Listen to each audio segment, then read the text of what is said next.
আজকে বাংলাদেশে রাত যত গভীর হয় 25 টাকার টিকেটে, রাত যত গভীর হয় কাপড় যত খুলতে থাকে, সেই সমস্ত যাত্রা প্যান্ডেলের জন্য কোনো অনুমতি লাগে না, কিন্তু কোরআনের তাফসীরের জন্য অনুমতি লাগে।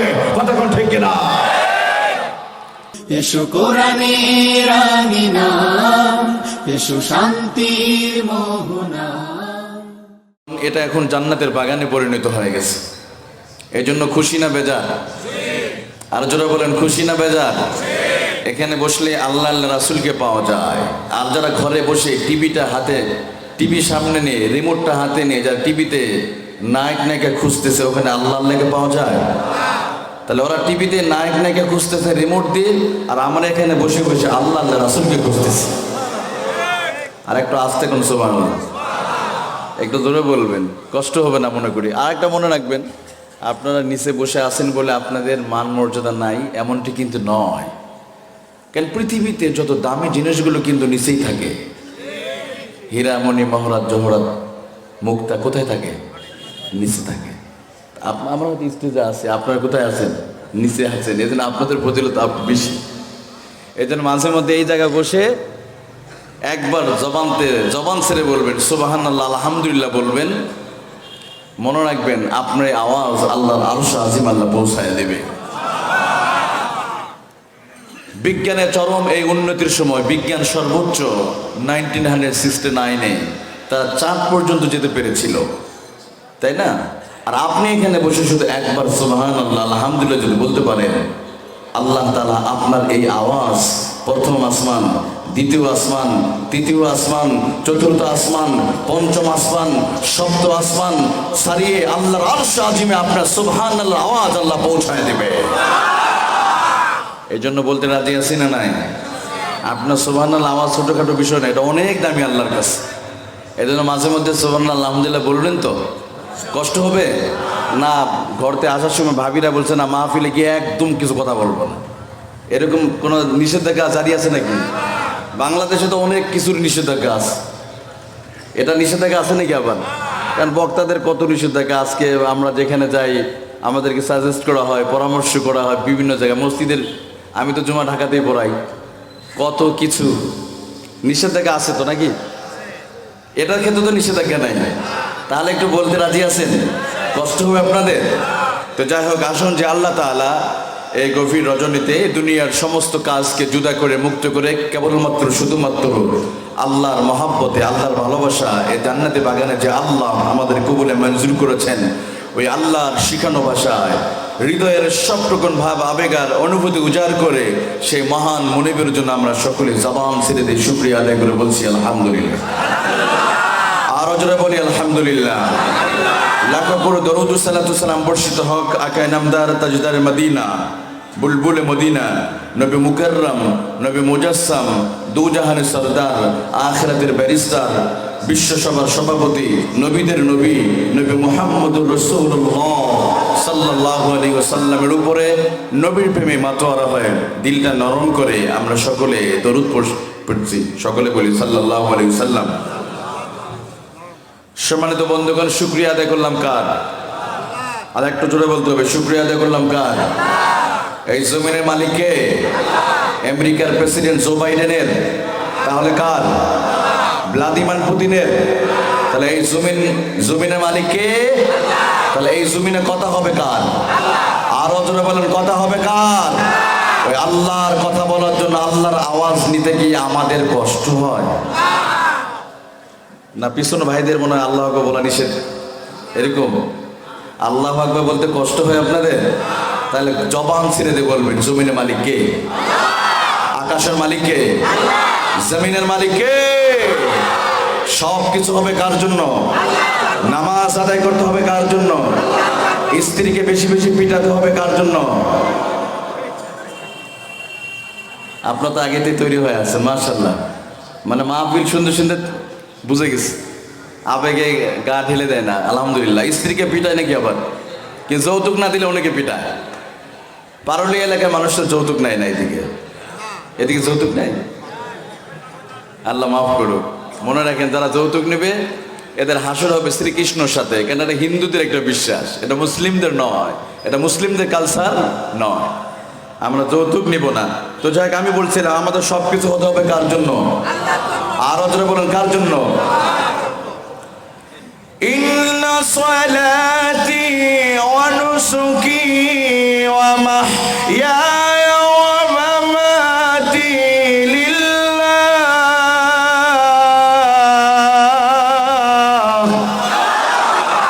নিশ্চয় আমার নামাজ, আমার কুরবানি, আমার জীবন, আমার কথা বলা, আমার আলোচনা শোনা কার জন্য? আর একটু জন্য বলেন, আল্লাহর জন্য। তো যে আল্লাহ তাআলা আমাদেরকে এই সময়ে, কত মানুষ কত ব্যস্ততার ভিতর আছে, কিন্তু তা না করে আল্লাহ তাআলা আমাদেরকে কেন জানি ডেকে একেবারে জান্নাতের বাগানে বসায় দিয়েছে। সুবহানাল্লাহ। এই জন্য আমরা শেষ সময় পর্যন্ত আলোচনা শুনে হেদায়েতের মানসিকতা নিয়ে কিছু এখান থেকে নিয়ে যাব ইনশাআল্লাহ। বলেন, শুধু শুনে গেলাম এমনটি নয়, যতক্ষণ কথা বলবো যেন কিছু নতুন কিছু তথ্য বা কোরআন থেকে কিছু আলোচনা আমরা নিয়ে যাব ইনশাআল্লাহ। বলেন, এবং হেদায়েতের মানসিকতা নিয়ে শুনতে হবে, কারণ কোরআনুল কারীম আল্লাহ তাআলা সবাইকে হেদায়েত দেয় না। যদি তাই হতো, নবী মুহাম্মদ রাসূলুল্লাহ সাল্লাল্লাহু আলাইহি ওয়াসাল্লাম যার রক্ত প্রবাহিত আছে আবু জেহেলের শরীরে, আবু জেহেল নিজের রক্তের মানুষ, এরপর আবু জেহেল কি হেদায়েত পেয়েছে? পায় নাই। অথচ 1600 মাইল দূর থেকে ওই কালো চামড়া মানুষটা নবীজির কাছে এসে কোরআনের মিশন আর ভীষণ করার আন্দোলনে তিনি ডাকে সাড়া দিয়ে আল্লাহ তাআলা তার মর্যাদা বাড়িয়ে দিলেন। সুবহানাল্লাহ। বলেন, তাহলে হেদায়েত সবাই পায় না। হেদায়েত নেওয়ার মানসিকতা নিয়ে আমাদের শুনতে হবে। যদি শুনতে পারি তাহলে আলহামদুলিল্লাহ, আল্লাহ তাআলা আমাদেরকে কিছু দিবে ইনশাআল্লাহ, সেই নিয়তে শুনবো ইনশাআল্লাহ। বলেন, সম্মানিত বন্ধুগণ, আজকে আমরা এমন একটা সময় যখন আলোচনায় বসেছি, যখন পৃথিবীর কোথাও শান্তি নেই। পৃথিবীর কোনো দেশে, কোনো মহাদেশে, কোনো বিভাগে কোথাও শান্তি নেই। শুধু বাংলাদেশ না, গোটা পৃথিবীর কোথাও শান্তি নেই। আজকে মানুষে মানুষে মারামারি, একজন একজনকে সহ্য করতে পারে না। পৃথিবীর সব দেশে এটা চলতেছে, নিজেদের মধ্যে মারামারি চলতেছে। কিন্তু অথচ একটু লক্ষ্য করে দেখেন তো, আকাশের দিকে তাকান, জমিনে তাকান, আল্লাহর প্রাণীগুলোর ভিতরে কোনো ঝগড়া নাই, হামলা নাই, মামলা নাই। ওদের মধ্যে অনাবিল শান্তি বিরাজ করতেছে। কুকুরের মধ্যে কোনো ঝগড়া নাই, আছে? এই তো আপনাদের সুন্দরবন এখন কত কিলোমিটার হবে মনে হয়? 50 কিলো ধরেন। সুন্দরবনে এখানে আছে বাঘ, আছে ভাল্লুক। এমন কোনো দিন কি হয়েছে বাঘ আর ভাল্লুক মারামারি করে বাঘের জায়গা দখল করে নিয়েছে ভাল্লুক?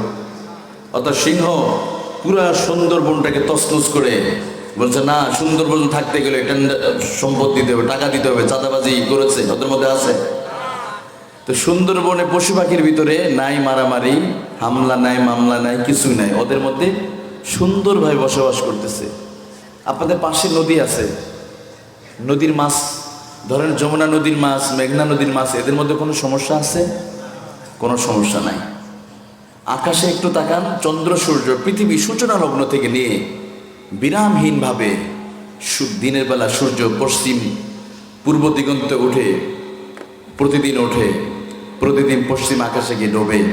এমন কোনো দিন সূর্য কি বলেছে না 2021 সালে এই 25শে ফেব্রুয়ারি আমি সাতক্ষীরার মানুষদেরকে সূর্য আলো দেব না, এমনটি কোনো দিন হরতাল ডেকেছে?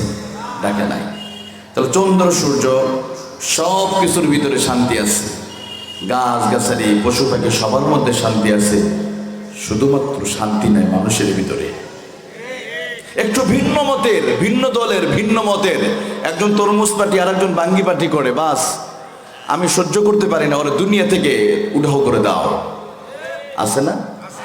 অথচ সুন্দরবনে তাকান, ওরা তো জানোয়ার, ওরা তো কিছু বুঝে না, ওরা তো কোনো ইউনিভার্সিটি পড়ে নাই, কোনো ভার্সিটিতে কোনো পিএইচডি করে নাই। অথচ এমন কোনো দিন শুনেছেন কোনো বাঘ সুন্দরবন থেকে তার ভিন্ন মতের অর্থাৎ সিংহকে তাড়িয়ে দিয়েছে? দেয় নাই। অথচ আমাদের ভিতরে কত পার্থক্য, মত পার্থক্য আছে। তো মাসলাগতভাবে ছোট ছোট মাসলা নিয়েও সমস্যা, আবার রাজনৈতিকভাবেও আমাদের একজন আর সহ্য করতে পারে না। তরমুজ পার্টি ক্ষমতা আসলে নারিকেল পার্টি থাকতে পারে না। আমার কথা হলো, ভাই কেন এই দ্বন্দ্ব? একটু তাকান না, আমাদের হাতে চামড়াটা কাটলে রক্তর কালারটা কি? কি কালার? এখানে যে তরমুজ পার্টি করে, নারিকেল পার্টি করে, দুজনের রক্ত কি আলাদা? আপনারা বুঝে নেবেন। তরমুজ পার্টি ধরেন, নারিকেল পার্টি, দুজনের রক্ত কালার কি সাদা কালো এরকম? গোটা পৃথিবীর সমস্ত মানুষের রক্তের কালার কি? আমাদের খাবার পদ্ধতি এক, কথা বলার পদ্ধতি এক, ঘুমানোর পদ্ধতি এক, সব কিছু পদ্ধতি এক হওয়ার পর একজন আর সহ্য করতে পারে। আবার ইবাদত গুলো সব কিছু এক। আমাদের প্রভু কয়জন? আলোচনা বলেন, কয়জন? আমাদের প্রভু এক, এক নবীর উম্মত, জীবন বিধান এক, ওই শিবানী কোরআন এক। কথা বলেন ঠিক কিনা? আমাদের প্রভু এক, এক নবীর উম্মত, জীবন বিধান এক, ওই শিবানী কোরআন এক। তবু কেন এক নও হে মুসলমান, এক হও করিয়া আহ্বান। আমিন। আল্লাহ তাআলা আমাদের কবুল করুক। আমাদের কোরআন এক, বাইতুল্লাহ এক, নবীজির রওজা মোবারক এক। এরপর কেন মত পার্থক্য? সবাই ওই এক কবরে আমরা চলে যাব, একই কবরে আমাদের জায়গা হবে। আচ্ছা বলেন তো, পৃথিবীতে মাটির উপর মানুষ বেশি না মাটির নিচে মানুষ বেশি? মাটির উপরে না? অনেকে একতলাপের মধ্যে পড়ে গেছেন। মাটির উপরে এখন আছে 777,45,95,000। এটা 2019 সালের, এখন আরো বেড়ে গেছে। তাহলে মাটির নিচে কোটি কোটি মানুষ এই মাটির নিচে পড়ে আছে। আমরা সবাই চলে যাব, সবাই চলে গেছে। যারা একসময় অহংকার দিত, যাদের অহংকার পৃথিবী থরথর করে কাঁপতো, তারাও এখন মাটির সাথে মিশে গেছে। নাই, তাদের অস্তিত্ব আপনি খুঁজে পাবেন না। তাহলে কিসের বড়াই, কিসের অহংকার, কিসের ক্ষমতার দাম্ভিকতা? তোমার চাইতে বড় ক্ষমতা ছিল সে ফেরাউন। তাকিয়ে দেখো ফেরাউনের সে লাশের দিকে, কোথায় তাদের অস্তিত্ব আছে? এরপরে আজকে আমাদের মধ্যে শান্তি নাই। এর জন্য অনেক সময় বলে থাকি, শান্তি না থাকার কারণ হলো যেদিন থেকে আমাদের ঘর থেকে আমরা ইসলামকে বের করে দিয়েছি, সেদিন থেকে আমাদের ঘরে শান্তিও। যেদিন থেকে আদালত থেকে ইসলামকে পিটিয়ে বের করে দিয়েছি, ব্রিটিশের পচা দুর্গন্ধযুক্ত আইন দিয়ে যেদিন থেকে বিচার করা শুরু করেছি, সেদিন থেকে আমাদের দেশ থেকে শান্তি উঠে গেছে। আজকে আমরা ধর্ষণের বিচার করি ব্রিটিশের আইন দিয়ে। গত 49 বছর ধরে আমরা বিচার করতেছি, এই আদালত থেকে ইসলামকে পিটে বের করে দিয়েছি আমরা, আর সেখানে বসাই দিয়েছে ব্রিটিশের মানুষের তৈরি করা আইন।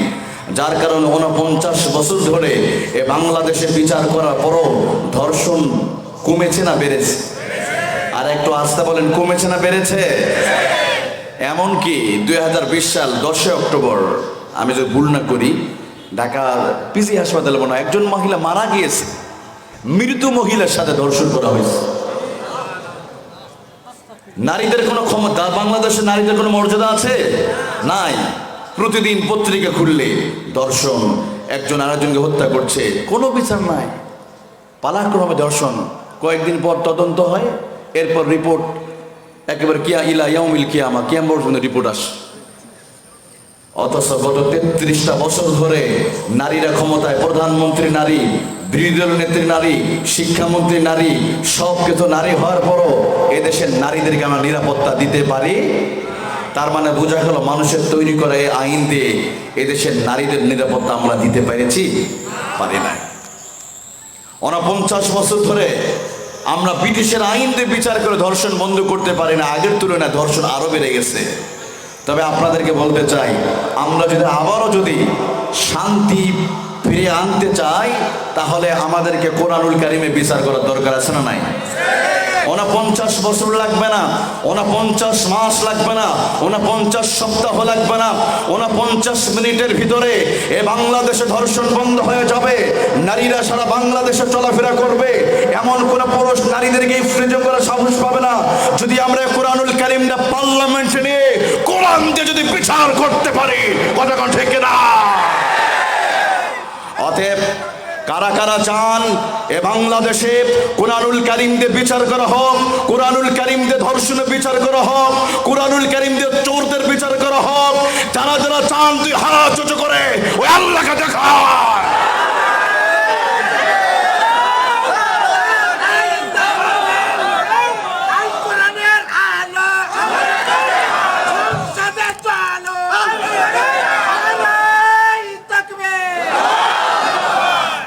আদালতে যখন কোরআন দিয়ে বিচার হবে না, তখন সেই বিচারের মধ্যে কি হবে? তখন সে যে বিচারটা আসবে সেই বিচারটা দিয়ে সমাজে শান্তি কায়েম হবে না, আর বরং অশান্তি তৈরি হবে। যখন আল্লাহর বিধান দিয়ে বিচার হবে না, তখন প্রকৃত দোষীরা শাস্তি পাবে না।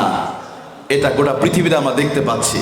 গোটা পৃথিবীতে যারা নিরপরাধ সেই মানুষগুলো জালিমের বন্দিশালা মানবতার জীবন যাপন করছে, আর চোর আর মাফিয়ারা মুখ উঁচু করে সারা বাংলা জমিনে ঘুরতেছে। কতক্ষণ ঠিক না? এর কারণটা হলো একটাই, আমরা এই কোরআন দিয়ে আমরা বিচার করি না। কথা বলুন ঠিক কিনা? এই জন্য শান্তি ফিরিয়ে আনতে গেলে go back to the universal book and prophet Muhammad সাল্লাল্লাহু আলাইহি ওয়াসাল্লাম। আমাদের ফিরে আসতে হবে কোরআনের কাছে, আল্লাহর বিধানের কাছে, নবীর আদর্শের কাছে আসা ছাড়া কোনো দিন শান্তি কায়েম হবে না। যাই হোক, আল্লাহ তাআলা আমাদেরকে সবাইকে সেই শান্তির মিছিলে শামিল হওয়ার তৌফিক দান করুন। জোরে বলে আল্লাহুম্মা আমিন। আমি আপনাদের খেদমতে কোরআনুল কারীমের সূরাতুল আনফাল থেকে একটা আয়াতে কারিমা তেলাওয়াত করেছি। এই আয়াতে কারিমা নিয়ে আপনাদের সামনে আমি 39 নম্বর আয়াতে কারিমা, এই আয়াতটা নিয়ে কিছু কথা বলবো। আল্লাহ তাআলা আমাদেরকে তৌফিক দান করুক। আর কোরআনুল কারীম থেকে কথা বলার ক্যাপাবিলিটি, যোগ্যতা আমার নেই মোটেও, কারণ এটা এমন একটি কিতাব, এই কিতাব থেকে কথা বলার যোগ্যতা লাগে। চাইলেই যে কথা বলে এমনটি নয়, এটা গতানুগতিক কোনো কিতাব নয়। কথা বলুন ঠিক কিনা? এটা আসমানি কিতাব, আকাশের নিচে জমিনের উপরে সর্বকালে সর্বযুগের সর্বশ্রেষ্ঠ মহাগ্রন্থ কিতাব। কথা বলুন ঠিক কিনা? এই কিতাবের কাছে যারাই আসে তাদেরকে হেদায়েত দিয়ে দেয় কে? আর যারা বলেন কে?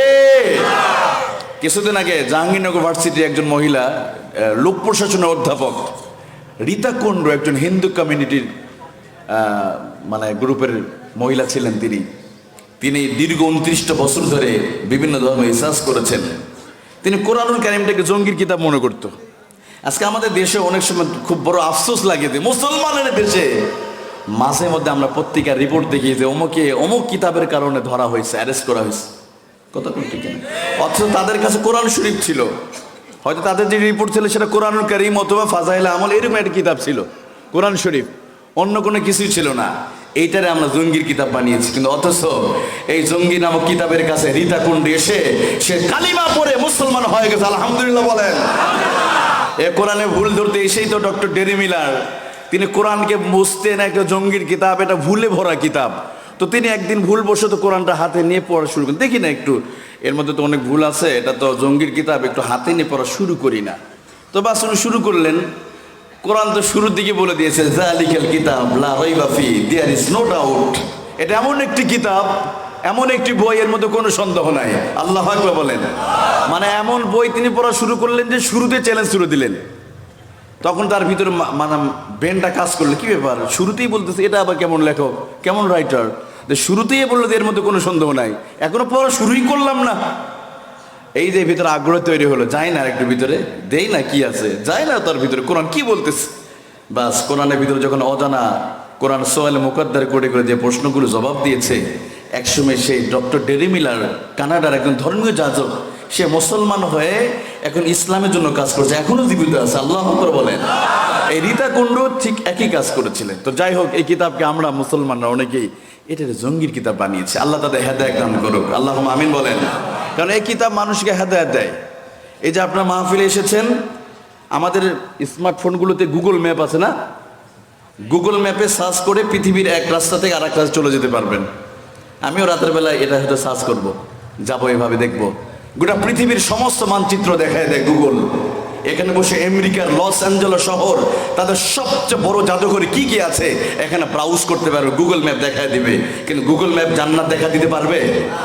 আল্লাহ তাআলা তিনিও একটা কোরআনুল কারীম নামক একটা ম্যাপ দিয়েছে। যদি তোমরা এই ম্যাপে এখানে এসে তোমাদের 3.5 হাত বডি যদি সেটিং করতে পারো, আর এখানে যদি জান্নাত লেগে সার্চ করো, তো কোরআন তোমাকে আস্তে আস্তে জান্নাতের রাস্তা দেখায় দিবে।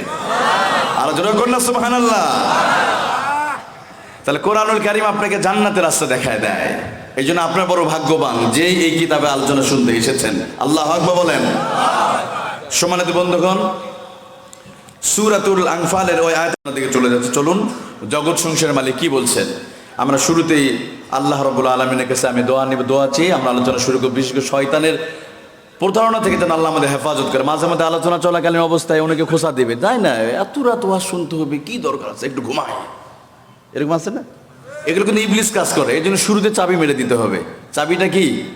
আউযুবিল্লাহি মিনাশ শাইতানির রাজিম। বলেন আউযুবিল্লাহি মিনাশ শাইতানির রাজিম, বিসমিল্লাহির রহমানির রহিম। এটা হলো চাবি।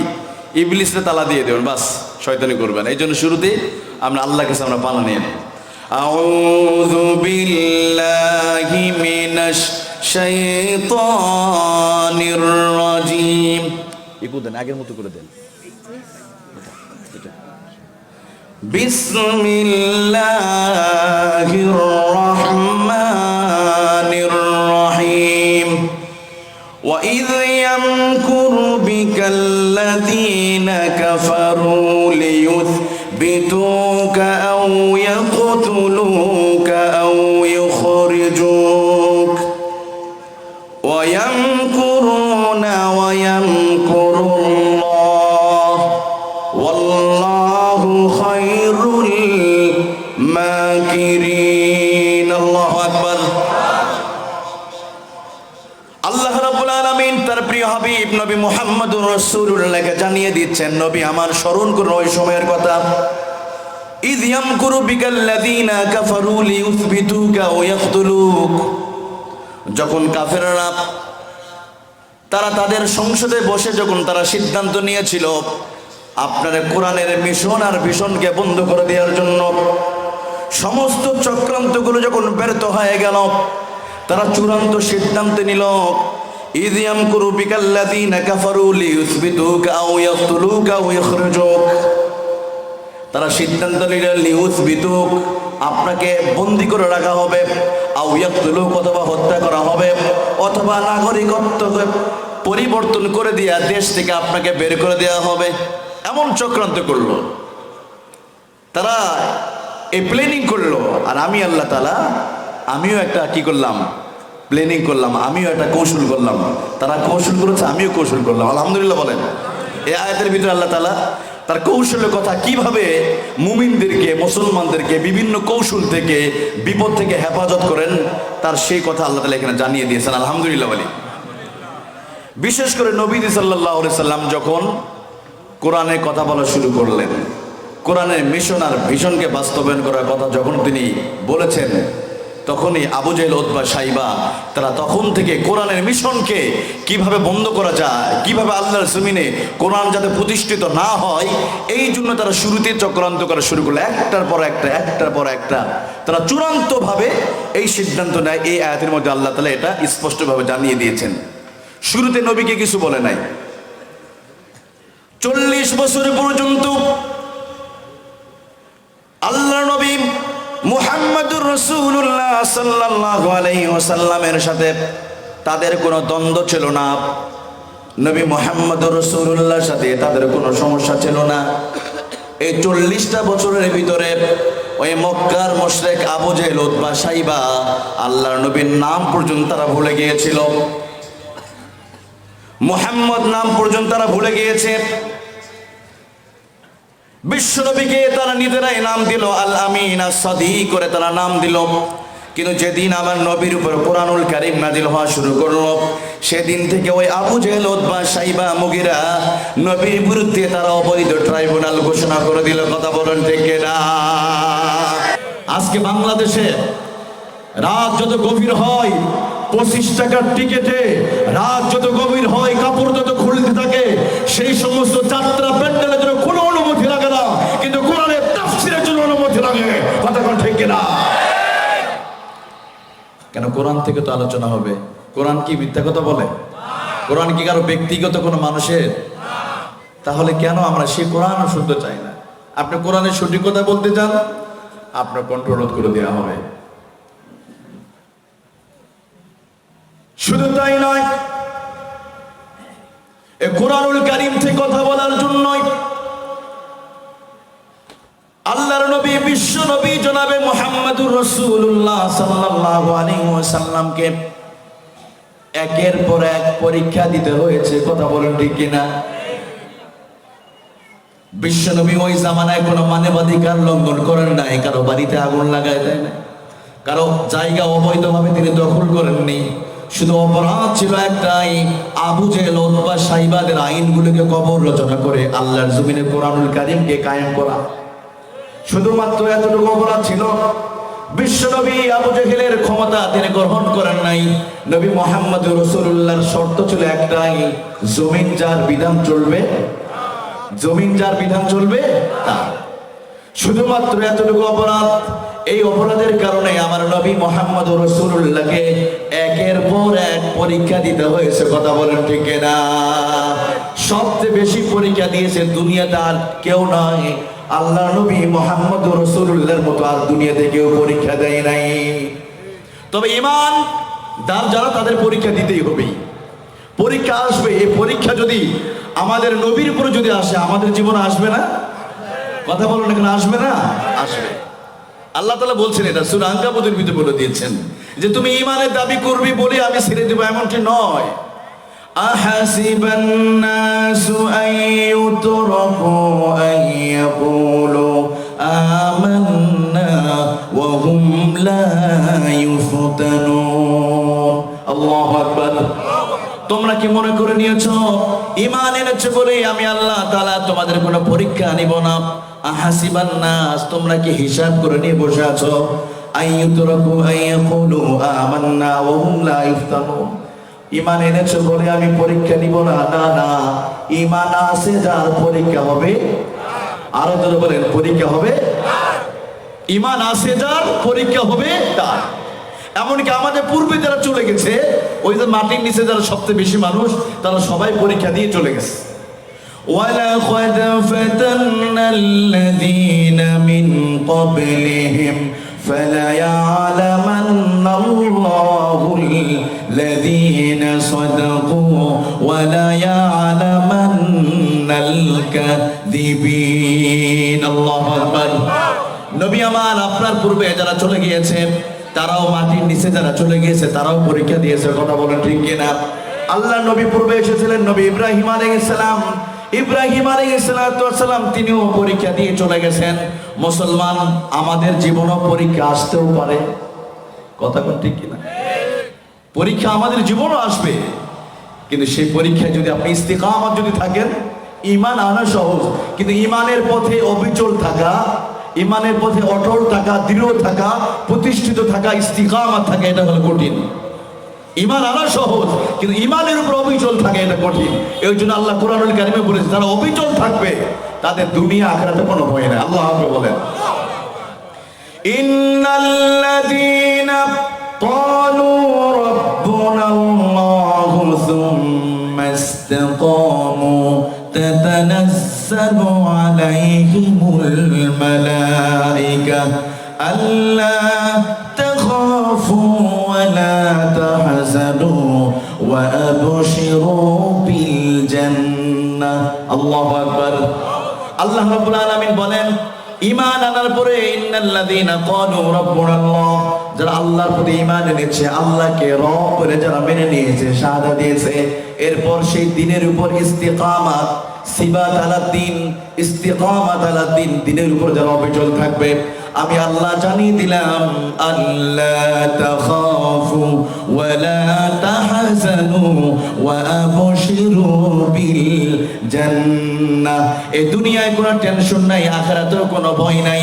এমনকি আমি আল্লাহ তাআলা ওই বিশাল জান্নাতের ঘোষণা আমি জানায় দিলাম। যারা ঈমান আনার পরে যারা অবিচল থাকবে, ঈমান আসার পরে আনার পরে আপনার পরীক্ষা মুখোমুখি হতে হবে। পরীক্ষা আসবে মাঝে মধ্যে, কারণ দ্বীনের পথে কথা বলতে গেলে, আপনি বাতিলের বিরুদ্ধে কথা বলতে গেলে, দ্বীন প্রতিষ্ঠা আন্দোলন করতে গেলে আপনাকে মাঝে মধ্যে হয়তো রিমান্ডেও নিতে পারে। কথা বলতে গেলে আপনাকে রাস্তায় প্রতিবাদ করতে গিয়ে, রাস্তায় প্রতিবাদ করার কারণে আপনাকে মারও খেতে হতে পারে, কিন্তু সেখানে প্রতিবাদ করে দ্বীন কায়েমের প্রাণান্তকর ভাবে চেষ্টা করে চূড়ান্ত ভাবে সেই দ্বীনের মতো অবিচল যারা থাকতে পারবে, আল্লাহ বলেন তাদের জন্য সুসংবাদ দুনিয়াতে এবং আখিরাতে। তো ভয় পাওয়ার কোনো কারণ নাই। দুনিয়াতে একের পর এক পরীক্ষা আসার পরে নবী মুহাম্মদুর রাসূলুল্লাহ সাল্লাল্লাহু আলাইহি ওয়াসাল্লামের মিশনকে তারা বন্ধ করতে পারে নাই। এখনো নবী মুহাম্মদুর রাসূলুল্লাহর মিশনকে রেখে যা মিশনকে বাস্তবায়ন করতে গিয়ে যত বাধা আসুক না কেন, যত চক্রান্ত আসুক না কেন, এর উপর যদি আপনি আমি অবিচল যদি থাকতে পারি, আল্লাহর কসম করে বলি আল্লাহ রাব্বুল আলামিন অবশ্যই বিজয়ের মালা তিনি আমাদের গলায় পরিয়ে দেবেন। ওয়ালা তাহিনু ওয়ালা তাহজানু ولا تهنوا ولا تحزنوا وأنتم الأعلون إن كنتم مؤمنين ঘোষণাকার আরো জোরে বলেন ঘোষণাকার লা তাহিনু ওয়ালা তাহজানু ওয়া আনতুমুল আ'লাউন। কোনো ভয় নেই, কোনো চিন্তার কোনো কারণ নাই। আমি আল্লাহ তাআলা তোমাদেরকে বিজয়ের মালা আমি আল্লাহ তাআলা তোমাদেরকে একদিন পরিয়ে দিব। শর্ত হলো যদি তোমাদের ঈমান যদি মজবুত হয়ে যায়, যদি ঈমান যদি মজবুত হয়, তাহলে আমি আল্লাহ তাআলা তোমাদেরকে কি করব? বিজয়ের মালা পরিয়ে দিব। আজকে হয়তো পৃথিবীর সব দেশে মুসলমান মার খায়, হক কথা বলার জন্য হয়তো কোরআনে কথা বন্ধ হয়ে যেতে পারে, কিন্তু এর জন্য কি আলোচনা করা বন্ধ থাকবে? কথা বলেন। আপনারা দেখেছেন একসময় মিজানুর রহমান আজহারি গত বছর, আজকে যদি তিনি থাকতেন দেশে, বাংলাদেশ সবচেয়ে বড় বড় মাহফিলগুলো তারই হতো। কথা বলেন ঠিক কিনা? তার মাহফিলে হাজার হাজার মানুষ, কি রাত আর কি দিন, গভীর রজনীতে যদি একটা দুইটা সময় মাহফিল, সেখানে হাজার মানুষের ঢল নেমে যেত। তার কি অপরাধ ছিল? অপরাধ ছিল না, তার কোনো থানায় কোনো জিডি নেই, কোনো মামলা নেই, কিছুই না তার নামে। তিনি এই কোরআন থেকে তিনি তাফসীর করতেন। অপরাধ হলো এতটুকুই। কথা বলেন ঠিক কিনা?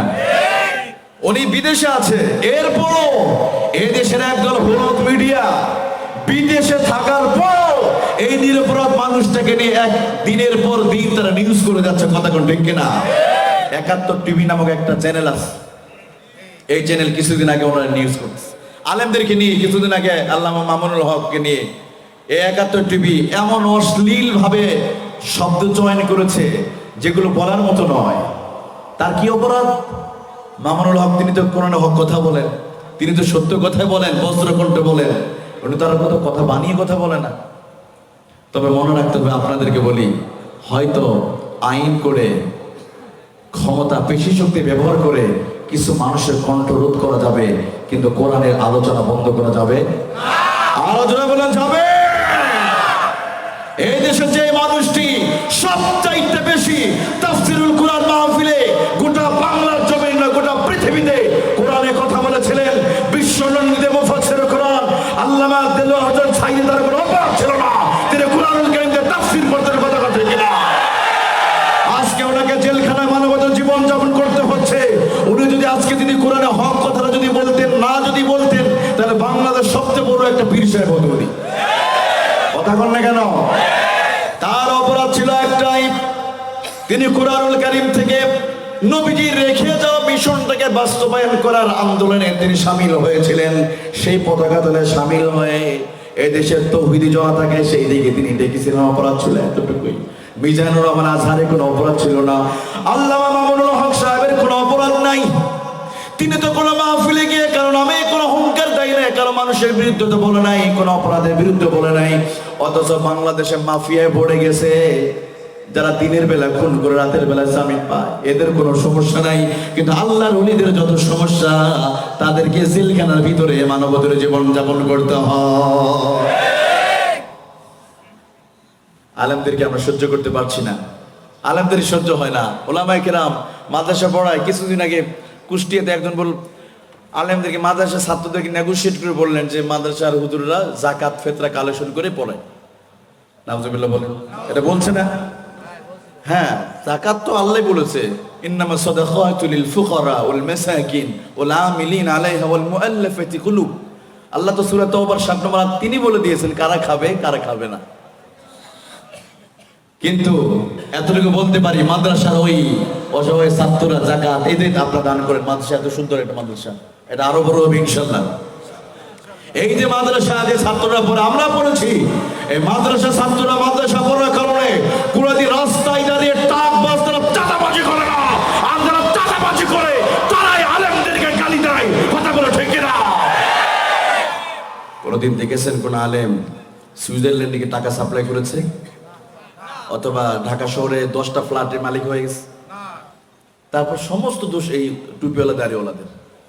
আমি চট্টগ্রামতে আসতেছিলাম, তো গাড়িতে আসি, তো দুইজন যুবক আমাকে লক্ষ্য করে বলছে, হুজুররা দেশটা নষ্ট করলো। মানে ফেসবুকে কি একটা নিউজ দেখে আমাকে লক্ষ্য করে শোনাচ্ছে যে হুজুররা দেশটা নষ্ট করলো। আমি বললাম এর সাথে তর্ক করে তার পারা যাবে না। আমি বললাম হ্যাঁ আসলেই হুজুররা দেশ নষ্ট করলো। আমি বললাম আচ্ছা ছোট ভাই বলো তো, বাংলাদেশ সবচেয়ে বড় একজন খুনি ছিল এরশাদ শিকদার, হাজার হাজার মানুষকে সে খুন করেছে। আচ্ছা এরশাদ শিকদার বাংলাদেশ কোন আলিয়া মাদ্রাসা বা কওমি মাদ্রাসার মুহাদ্দিস ছিল একটু বলতে পারবা তুমি? বাইতুল মোকাররমে খতিব ছিল নাকি উনি? কোনো জবাব নাই। আমি বললাম 2004 সাল থেকে র্যাপিড অ্যাকশন ব্যাটালিয়নের যাত্রা শুরু হয়েছে। আমি বললাম পিছনে একজন আলেম, একজন বক্তা, একজন খতিব, মসজিদের ইমাম, মসজিদের মুয়াজ্জিন, মসজিদের খাদেম, মাদ্রাসার শিক্ষক, মাদ্রাসার ছাত্র, মাদ্রাসার অধ্যক্ষ, প্রিন্সিপাল, কাউকে কোনোদিন র্যাব পুরস্কার দিয়েছে একটা দেখাতে পারবে ছোট ভাইরা? লাজবাব, কোনো জবাব নাই ওদের। আপনারা দেখাতে পারবেন? কোন মাদ্রাসার হুজুর, কোন খতিব, কোন বক্তা তাদেরকে কোনোদিন পুরস্কার দিয়েছে দেখাতে পারবেন? এরপর আমরাই দোষী। অথচ যারা টেকনাফ থেকে তেতুলিয়া, রূপসা থেকে পাটুরিয়া 20,000 কোটি টাকা মাদক দ্রব্য সাপ্লাই করে, আর এগুলোর সাথে জড়িত একদল রাজনীতিবিদ, এলাকা প্রভাবশালী ব্যক্তিরা যারা মদ সাপ্লাই করে, ইয়াবা সাপ্লাই করে, যারা স্মাগলার করে, চুরি চালান করে, তাদেরকে আমরা গালি না দিই। এদেশে নিরপরাধ নবীদের ওয়ারিস যারা, সে আলেমদেরকে নিয়ে আমরা তাদের সাথে খেলা করতে চাই। নাউজুবিল্লাহ বলে। আলেমদের সাথে কি খেলবে? আলেমরা তো রাত 3টার দিকে উঠে আল্লাহর সাথে খেলা করে। আল্লাহ বলেন এই যে মাদ্রাসার ছাত্ররা রাত 3টার দিকে তাহাজ্জুদ পড়ে না, তারা জায়নামাজে মুসাল্লায় বসে এক হাতে তসবিহ আর এক হাতে কোরআন নিয়ে পড়ে আল্লাহর সাথে খেলে। যদি খেলতে চাও আসো, রাত 3টার দিকে ওযু করে আসো। কত বড় তুমি পার্টি আছো। বড় আফসোস, আলেমদেরকে গালি দেওয়া হয়। আলেমদেরকে নিয়ে, আলেমদের পবিত্র দাড়ি নিয়ে কত ব্যঙ্গ করে নিউজ ছাপানো হলো। কিছুদিন আগে একটা চ্যানেলে একটা নাটকের মধ্যে খারাপ যত অভিনয়, এই অভিনয়গুলোতে ওই দাড়িওয়ালা লোক দেয়। মানে দাড়িওয়ালা ব্যক্তিদেরকে দিয়ে খারাপ অভিনয়টা করা নিয়ে, আর ছোট বাচ্চাদেরকে বুঝায় যে এই মানুষগুলো, দাড়িওয়ালাগুলো সবচেয়ে অপরাধী। কথা বলুন ঠিক কিনা? এই যে কিছুদিন আগে একটা অনুষ্ঠান হয়, 16 ডিসেম্বরে হয়, দেখবেন যেমন খুশি তেমন সাজো, একটা অনুষ্ঠান আছে না? এখানে সাজতে গিয়ে যে রাজাকার সাজে, দেশ বিরোধী, এদেরকে সবাই আমরা ঘৃণা করি। কথা বলুন ঠিক কিনা? তো দেখা যায় তাদের মুখে টুপি, মাথায় টুপি আর মুখে দাড়ি। অথচ বাংলাদেশে পিনাকি ভট্টাচার্য রাজশাহী ইউনিভার্সিটিতে পড়াশোনা করেছেন। পিনাকি ভট্টাচার্য, তার একটা বই আছে, চমৎকার একটি বই আছে, মুক্তিযুদ্ধ ইসলাম। এই বইটা সংগ্রহ করবেন। যতজন রাজাকার অ্যারেস্ট হয়েছিল, ধরা পড়েছিল, তাদের সবার ছবি আছে। তাদের একটার মুখেও দাড়ি নাই, তাদের একটার মুখেও কি নাই। কিন্তু আমরা অনেকে বুঝে রাজাকার মানে মুখে দাড়ি। এটা কে বুঝেছে? এই মিডিয়া। কারা বুঝিয়েছে এটা? এই পত্রিকা, print media, audio media, video media আপনাদের বুঝিয়েছে। আলেমদের কিভাবে ছোট করা যায়, রাসূলের দাড়িকে নিয়ে কটূক্তি করা হয়েছে, রাসূলের দাড়িকে ছোট করা হয়েছে। অতএব আমি শুধু আপনাদের এতটুকু বলবো, মুসলমান, এদেশের আলেম ওলামাদের বিরুদ্ধে যদি কথা হয়, আর সেই প্রতিবাদের জন্য যদি কখনো আন্দোলন আসে, সে আন্দোলনের ডাকে সাড়া দিতে চান কি চান না? আরো জোরে বলেন। কারণ আজকে এদেশে আলেম ওলামারা আছে বলেই, এদেশে আলেম ওলামারা আছে বলেই এই দেশে এখন আলহামদুলিল্লাহ আমরা শান্তিতে আছি। এই করোনার মুহূর্তে যখন আমরা দেখেছি, করোনার সময় অনেক ব্যক্তি পার্সোনাল হেলিকপ্টারে বিদেশে চিকিৎসা নিতে গিয়েছে, কিন্তু এদেশের একজন আলেম করোনা রোগীদেরকে তাদেরকে দাফন করার ব্যবস্থা করেছে। এদেশের টুপিওয়ালা, দাড়িওয়ালা হুজুররা, কথা বল ঠিক না? কোথায় ছিল সে বড় বড় রাজনীতিবিদরা? কোথায় ছিল তারা? সবাই তো হ্যান্ড ওয়াশ নিয়ে আর ইয়ে নিয়ে ঘরের মধ্যে প্যাকেট হয়েছিল। আর হুজুররা, দাড়িওয়ালারা, আমি তো ঢাকাতে ছিলাম, আমি খিলগাতে জমা পড়াই, মালিবাগ খিলগা। ওখানে তালতলা গুরুস্থান আছে। তাকওয়া ফাউন্ডেশন, আন্নাহাদা ফাউন্ডেশন চট্টগ্রাম, এরা 1,000-1,500 রুগী, মানে করোনা যারা মারা গিয়েছে, যখন এই রুগীগুলোকে ফেলে দিয়ে যাচ্ছিল, তারাই তার দাফন করেছে। তাহলে এদেশে মানুষের বিপদের সময় এদেশে আলেমরা থাকে। কথা বলুন ঠিক কিনা? এদেশে হুজুররা থাকে। তাহলে সেই আলেমদের সাথে আমরা থাকতে চাই কি চাই না? আরো জোরে বলে থাকতে চাই কি চাই না? আল্লাহ আমাদের সবাইকে কবুল মঞ্জুর করুক। আমি বলছিলাম, আমার বন্ধুগণ, নবী মুহাম্মদ রাসূলুল্লাহ সাল্লাল্লাহু আলাইহি ওয়াসাল্লামের দাওয়াতের মিশনের সাথে যদি আপনার দাওয়াতি মিশন মেলে যায়, তাহলে নবীকে যেভাবে গালি দেওয়া হয়েছে আপনাকেও সেভাবে গালি দেওয়া হবে, সমান কথা। নবী যেভাবে বাধার সম্মুখীন হয়েছেন আপনিও সম্মুখীন হবেন। হয়তো ভাবছেন আমার বাধা আসছে না, আমি আর এগুলো করবো না, দূর কি হলো, এত জীবনের মধ্যে জীবনটা কেন রিস্কের মধ্যে ফেলে দিব। আরে বাবা, তোমার চাইতে বেশি রিস্কের মধ্যে জীবন ফেলে দিয়েছিলেন আল্লাহ নবী ইব্রাহিম আলাইহিস সালাম। কথা বল ঠিক না? তোমার জীবন কিসের রিস্ক? নবী ইব্রাহিম আলাইহিস সালাম নিজের সন্তানের গলায় ছুরি চালিয়েছেন। কথা বল ঠিক কিনা? এমনতে এমন কোন কঠিন পরীক্ষা আসে নাই। এই পরীক্ষাতে যদি বিচলিত হয়ে যায়, মনে রাখতে হবে ঈমান বড় দামি জিনিস, ঈমানটা বড় দামি জিনিস। ইবলিস কিন্তু এটারে কিভাবে নষ্ট করা যায় সেই চেষ্টাটা করবে। যেটা দামি জিনিস, যেই জিনিসটার দাম বেশি, সেটার কিন্তু এটা পদস্খলন হয়ে যায়, চুরিও হয় বেশি। দেখবেন গাড়ি যত দামি অ্যাক্সিডেন্ট তত মারাত্মক, গাড়ি যত দামি অ্যাক্সিডেন্ট তত মারাত্মক। একটা রিক্সা আর একটা রিক্সা যদি অ্যাক্সিডেন্ট হয়, সর্বোচ্চ চামড়া কেটে গিয়ে ব্লিডিং হতে পারে, এতটুকু, তাই না? আর কিছু নয়। এর উপরে একটা দামি একটা R15 মোটরসাইকেল দুইটা অ্যাক্সিডেন্ট করলে একটু বেশি হতে হবে। তার উপরে দুইটা পাজারো গাড়ি যদি একসাথে 100 কিলোমিটার বেগে যদি লাগে, তার দুইটা কি আরো বেশি ক্ষতিগ্রস্ত হবে। এর উপরে চলে যান ট্রেন, ট্রেনের দাম আরো বেশি। দুইটা ট্রেন যদি অ্যাক্সিডেন্ট হয়, শতকরা 100 জনের ভিতর 90 জনই মারা যাওয়ার সম্ভাবনা। এর উপর আসেন সবচেয়ে দাম বেশি বিমানের, বোয়িং বিমান সবচেয়ে বেশি দাম। এই একটা বিমানের দাম কোটি কোটি টাকা। আর বিমান যদি কখনো দুর্ঘটনা হয়, কোনো যাত্রী বাঁচার সম্ভাবনা আছে? তার মানে কি বোঝা গেল? গাড়ির যত দাম বেশি তার তত অ্যাক্সিডেন্টও, তার পরীক্ষাটাও মারাত্মক। আপনি ঈমান আছে, সবচেয়ে দামি ঈমান, যে ঈমান হয়েছিল ইব্রাহিম আলাইহিস সালাম। এই ঈমানকে দুর্বল করার জন্য ইবলিস প্রতিটা মুহূর্তে সে মেহনত করে যাচ্ছে আপনার পেছনে। নয়, এই সময় এগুলো করার দরকার নাই। এমনই ভাবে আপনাকে ঈমান আকীদাকে ধ্বংস করে দিবে যে আপনি টেরই পাবেন না। কারণ আল্লাহ রাব্বুল আলামিন বলেন, সুম্মা লাআতিয়ান্নাহুম মিন বাইনি আইদিহিম ওয়া মিন খালফিহিম ওয়া মিন আইদিহিম। আল্লাহ তাআলা জানিয়ে দিলেন, নবী আমার, ইবলিসকে আমি এমন ক্ষমতা দিয়েছিলাম, ডানে বামে সামনে পিছনে চতুর্দিকে ইবলিস আদম সন্তানের জন্য চক্রান্তের জাল দ্বারা বিছিয়ে রেখে দিবে, চতুর্দিকে চক্রান্তের জাল দ্বারা বিছিয়ে রেখে দিবে। কিন্তু যারা খাঁটি ইমানদার হবে, সেই সমস্ত চক্রান্তের জালকে তারা কি করে নস্যাৎ করে সামনের দিকে তারা বাধা পেরিয়ে এগিয়ে যাবে। কথা বলেন ঠিক কিনা? তা আল্লাহ নবী, বিশ্ব নবী জনাবে মুহাম্মদুর রাসূলুল্লাহ সাল্লাল্লাহু আলাইহি ওয়াসাল্লামকে যখন তারা থামাতে পারলো না, দ্বিতীয় নাম্বার তারা পদক্ষেপ তারা গ্রহণ করলো। চলো চলো মুহাম্মদের কাছে আমরা গিয়ে বলি। আমরা তো মানুষকে বললাম তোমরা কোরআন শুনবে না, কিন্তু মানুষ তো দলে দলে তার কাছে কোরআনুল কারীম শুনতে যায়, লাভ হচ্ছে না। এই চক্রান্তকে তারা বলা শুরু করলো, এবার এক কাজ করা হোক, মুহাম্মদুর রাসূলুল্লাহকে কিছু পদ পদবি, কিছু সম্পদের মালিকানা বানানো হোক। এগুলো কারণে যাতে করে মুহাম্মদুর রাসূলুল্লাহ তার দিনের পথ থেকে তিনি সরে আসবেন। আল্লাহ নবীকে তিনখানা প্রস্তাব দেওয়া হলো। আল বিদায়া ওয়ান নিহায়া গ্রন্থের মধ্যে এসেছে, আবু জেহেল, উতবা, শাইবা, মুগীরা তার বাহিনী নিয়ে চলে গেল আবু তালিবের কাছে গিয়ে বলল, আবু তালিব রে, তুমি মুহাম্মদকে জানিয়ে দিবা, তুমি তারে জানিয়ে দিবে তিনি যা চাবেন আমরা তাই দিব।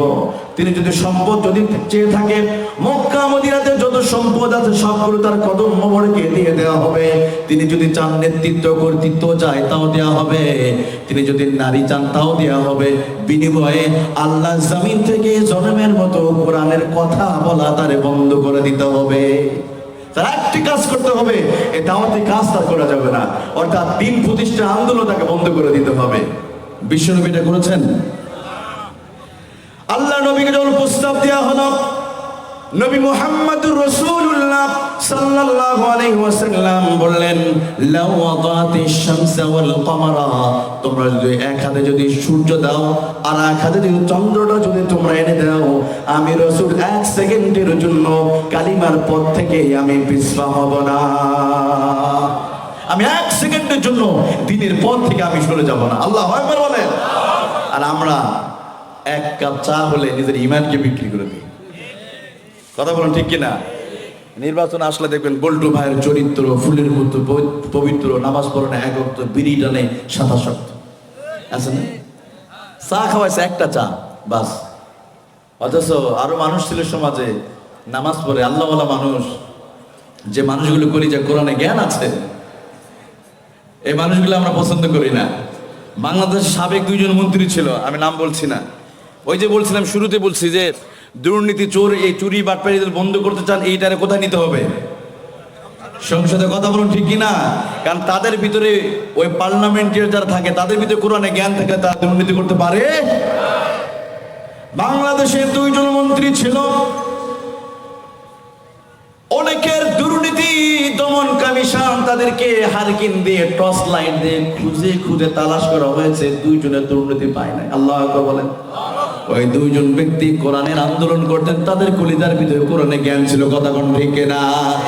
এভাবে চিন্তা করেন, 2 জন মানুষের ভিতরে যদি এইটার কারণে যদি দুর্নীতি, চুরি বাটপাড়িতে বিরত থাকে, আর পুরো 340 জন মানুষ যদি সবাই আল্লাহওয়ালা যদি হয়ে যায়, সবাই মদিনাওয়ালা যদি হয়ে যায়, সবাই যদি নামাজি হয়ে যায়, তাহলে পুরা বাংলার জমিনটা জান্নাতের বাগান হয়ে যাবে। কারণ তারা আছে, তারাই যদি আল্লাহওয়ালা হয়ে যায় তাহলে দেশে অপরাধ হবে। কারণ আপনি আপনার চেয়ার থেকে যদি বলেন, নামাজের কথা বলেন, এই যে আমরা যারা বক্তা আছি, আমরা 10 বছর ধরে, 5 বছর ধরে নামাজের ওয়াজ করে যত না মানুষ নামাজি হবে, ভালো করে বুঝেন, সাতক্ষীরা জেলার যত বক্তার হুজুর আছে, খতিব আছে, সবাই একসাথে বসে 10 বছর ধরে যত না মানুষ ওয়াজ করে নামাজি না হবে, এর চাইতে এই সাতক্ষীরা জেলার যিনি ডিসি সাহেব, উনি যদি এমপি, মন্ত্রী বা এই এলাকার যারা নেতা আছে, তারা যদি চেয়ারে বসে যদি বলে আজ থেকে সাতক্ষীরা এলাকায় নামাজ বাধ্যতামূলক করা হলো, এই কথাটা বলতে কয় সেকেন্ড লাগবে? আর একটু বলেন, তাহলে এই জায়গা আসার দরকার আছে না নাই? এখন বলে না হুজুররা শুধু ওই আল্লাহ বিল্লাহ করবো, ওই জায়গায় এটা নাকি নয়, নবীজি চেয়েছেন। আল্লাহ বলেন। কারণ হলো একটাই, প্রধানমন্ত্রী যদি তার চেয়ার থেকে বসে যদি 1 সেকেন্ডের জন্য যদি তিনি ঘোষণা দেয়, এ বাংলার জমিনে যত আলেম ওলামা আছে, যত খতিব আছে, যত বক্তা আছে, সবাই 10 বছর ওয়াজ করে যত না মানুষ নামাজি না হবে, যত না মানুষ যত না আল্লাহওয়ালা হবে, তার চাইতে বেশি প্রধানমন্ত্রী তার চেয়ার থেকে যদি বলে আজ থেকে বাংলাদেশে নামাজকে আমি বাধ্যতামূলক করলাম, সবাইকে নামাজ পড়তে হবে, তিনি শুধুমাত্র 10 সেকেন্ড বলবেন, এই কথা বলার সাথে সাথে নামাজ বাস্তবায়ন হয়ে যাবে। এই জন্য ওই পার্লামেন্টে ওই আল্লাহওয়ালা নামাজি বান্দাওয়ালা যাওয়ার দরকার আছে না নাই? এই জন্য নবীজি বলেন, নবীজিকে আল্লাহ জানিয়ে দিয়েছেন এই কথাই সূরা বনী ইসরাঈলের ভিতরে, রব্বি আদখিলনি মুদখালা সিদকিন ওয়া আখরিজনি মুখরাজা সিদকিন ওয়াজআলনি মিন লাদুনকা সুলতানান নাসীরা। আল্লাহু আকবার। নবীজি নিজে আল্লাহর কাছে ফরিয়াদ করে চেয়েছিলেন, আল্লাহ দীর্ঘ 13টি বছর মদিনাতে, মক্কা মদিনা আমি কোরআনের কথা বললাম, কোনো কাজ হলো না, তুমি আমাকে রাষ্ট্র ক্ষমতা তুমি আবার দিয়ে দাও, অন্যথায় মানুষকে দিনের পথে আনা সম্ভব নয়। আল্লাহ রাব্বুল আলামিন নবীজিকে মদিনায় পাঠালেন, এরপর গোটা পৃথিবীতে দিন কায়েম হয়ে গেল। কথা বলেন ঠিক কিনা?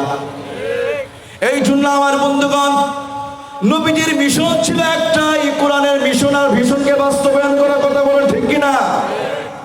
আবু জেহেল, উতবা, সাইবা বারবার চেষ্টা করলো নবীজিকে কিভাবে তাকে থামানো যায়।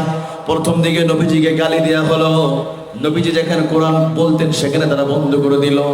আস্তে আস্তে আল্লাহ রাসূলের উপর একের পর এক বাধা আসা শুরু করলো। এতেও যখন কাজ হলো না, যেমন বর্তমান সময় দেখেন, বর্তমান সময় ব্রিটিশরা তারা চেয়েছিল উপমহাদেশ থেকে কোরআনুল কারিমকে মুছে দিবে। ব্রিটিশ লাল কুকুররা চেয়েছিল এই উপমহাদেশ থেকে আলেমদেরকে তাড়িয়ে দেওয়া হবে, কোরআন ওয়ালা মানুষ যেন আল্লাহর জমিনে যেন একটাও না থাকে। লর্ড মেকেলে ঘোষণা করলো, আজ থেকে কোরআনুল কারিমে যত কপিগুলো আছে সব কপিগুলো বঙ্গোপসাগরে ফেলে দেওয়া হোক। লর্ড মেকেলে মন্ত্রী এসে বলে, ও লর্ড মেকেলে, কোরআনুল কারিম গুলো আগুন দিয়ে পুড়িয়ে জ্বালিয়ে পুড়ে লাভটা কি হবে? কারণ মুসলমানদের মধ্যে এমন হাফেজ আছে যারা, তারা কি করবে, সকালবেলা বসে সন্ধ্যার মধ্যে আবার কোরআন লিখতে পারবে। অনেক হাফেজ আছে, তো কোরআন পুরোতে লাভ হবে না, তোমার দিনের তো কিছুই ক্ষতি করতে পারবে না, কিন্তু কোরআন ওয়ালা যারা আছে এদেরকে তুমি সাইজ করো। লর্ড মেকেলে তার চক্রান্তটা দেখেন, এই উপমহাদেশ থেকে কোরআনের আলোকে নিভিয়ে দেওয়ার জন্য দিতে চেয়েছিল, এরপর সিদ্ধান্ত নিল ওই কোরআনওয়ালা আলেমদেরকে ধ্বংস করতে হবে। অসংখ্য আলেমদেরকে দিল্লির রাস্তায় তারা ফাঁসি দিয়েছিল, হাজার হাজার আলেমদেরকে। আপনারা বলেন, হাজার হাজার আলেমদেরকে ফাঁসি দেওয়ার পরে এই উপমহাদেশের মধ্যে সবচেয়ে বড় কোরআনের মার্কাজ ওই দেওবন্দ মাদ্রাসায়, কথা বলেন ঠিক কিনা? তারা শেষ করতে পেরেছে? পারে নাই। বরং উপমহাদেশে দিনের আলো এখন চলছে। কিন্তু ব্রিটিশরা চেয়েছিল, তারা সফল হতে পারে নাই। তারা চক্রান্ত করেছিল, কিন্তু তারা সফল হতে পারে নাই। 1992 সালে ভারতের কুখ্যাত সন্ত্রাসী নরেন্দ্র মোদী তার চেলা চামুন্ডা বাবরি মসজিদ তারা ধ্বংস করল। বাবরি মসজিদটাকে তারা দখল করে নিল। এরপরে আবার সে মসজিদের জায়গা তারা কি করবে? মন্দির তৈরি করবে, নতুন করে আবার রায় দিল। কিন্তু এখন ঘটনা কি ঘটেছে দেখেন। যেই মানুষটা সর্বপ্রথম ওই বাবরি মসজিদের উপর যিনি শাবল মেরেছিলেন, বলবর সিং, ওই বলবর সিংকে আল্লাহ তাআলা এখন ইসলামের জন্য তিনি তারে কবুল করে নিয়েছে। যে প্রথম বাবরি মসজিদে হামলা করেছিল, আজকে সেই নিজে কোরআনে দাওয়াত দিচ্ছে। মাকারু মাকারাল্লাহু ওয়াল্লাহু খায়রুল মাকিরিন। আল্লাহু আকবার। ওরা কৌশল করেছিল, ওরা চক্রান্ত করেছিল বাবরি মসজিদটা ধ্বংস করে দিবে। আমিও কৌশল করলাম। আমি আল্লাহ তাআলা কি করলাম? ওই বলবর সিং রে হেদায়েত দিয়ে দিলাম। এখন বলবর সিং তার নাম বলবর নেই, এখন আমির আলী হয়ে গোটা পৃথিবীতে তিনি দাওয়াতের কাজ করতেছে। মাকারু মাকারাল্লাহ আল্লাহু খায়রুল মাকির। এমনকি ইন্ডিপেন্ডেন্ট চ্যালেঞ্জের মধ্যে একটা নিউজ দেখলাম, যেখানে বাবরি মসজিদের জায়গা মন্দির তৈরি করা হবে, এখানে মোট 36টা পিলার তৈরি করা হলো। এরপর একটা পিলার স্থায়িত্ব লাভ করতে পারে নাই। অর্থাৎ পিলার যতবার তৈরি করে ওই পিলারগুলো জমিনে দাবিয়ে যায়, এখনো মন্দির তৈরি করতে পারে নাই। কারণ এই জায়গাটা ছিল কি? পবিত্র একটা জায়গা। 1527 সালে জহিরুদ্দিন মোহাম্মদ বাবরি তৈরি করেছিলেন, তারা চক্রান্ত করলো, কিন্তু লাভ হয় নাই। মানুষ, আল্লাহ তাআলা সেখানে হাজারো মানুষ, এই দৃশ্য দেখে অনেক মানুষ মুসলমান হচ্ছে, কিন্তু এই নিউজগুলো আমাদের দিচ্ছে না। আমরা নিউজগুলো সঠিক নিউজ আমরা জানি না ভারতে। আবার বন্ধুগণ, এটা শুধুমাত্র একটি দুনিয়ার উদাহরণ দিলাম। সমসাময়িকের সময় ভারতে যদি চক্রান্ত করার পরে কোরআনের মিশনকে তারা বন্ধ করতে পারে নাই, সেই জামানায় আবু জেহেল উতবা সাইবা তারাও পারে নাই। এমনকি তারা চূড়ান্তভাবে সিদ্ধান্ত নিল, এত বাধা দেওয়ার পরও কোরআন মানুষ শুনতে যায়, মানুষ দিনওয়ালা হয়, আল্লাহওয়ালা হয়ে যায়। অতএব এক কাজ করা হোক, মুহাম্মদকে দুনিয়া থেকে চিরতরে বিদায় করে দেওয়া হোক। নাউজুবিল্লাহ বলেন। এবার তারা সিদ্ধান্ত নিল তাদের অবৈধ ট্রাইব্যুনাল ঘোষণা করল। যেই ট্রাইব্যুনালের নাম ছিল দারুন নাদওয়া নামক একটি ট্রাইব্যুনাল। এই অবৈধ ট্রাইব্যুনালে বসে তার ক্যাডার বাহিনীদেরকে নিয়ে তিনি সিদ্ধান্ত নিলেন। একের পর এক সিদ্ধান্ত একজন বলা শুরু করলো, প্রাণের নেতা, একটি কাজ করা হোক, ইদিয়াম কুরুবিকাল্লাযীনা কাফারু লিউসবিতুক। এক কাজ করা হোক, মুহাম্মদকে জনমের মতো জালিমের বন্দিশালায় খাঁচায় বন্দি করে রাখা হোক। এতে তো মানুষ আর তার কোরআন শুনতে যাবে না, তাকে বন্দি করে রাখা হোক। আবু জেহেল বলল, না, এটা আমার পছন্দ হয় নাই, এটা আমার পছন্দ হয় নাই। কারণ মুহাম্মাদের চরিত্রটা এমন, তার কাছে যে মানুষটা যাবে সেও ভালো হয়ে যাবে। কথা বলেন ঠিক কিনা? জেলখানার ভিতরে মানুষ পরিবর্তন হয়ে যায়। কিছুদিন আগে একটা নিউজ দেখলাম, আহারে, কোরআনের পাখি যে বন্দিশালার ভিতরে তিনি বসবাস করেন, এই বৃদ্ধ বয়সে যখন সন্তানদের কাছে একটু আদর মায়ার মমতা পাওয়া দরকার ছিল, যত্নের সময় তিনি পড়ে আছে অন্ধকার সেই ঘরের ভিতরে।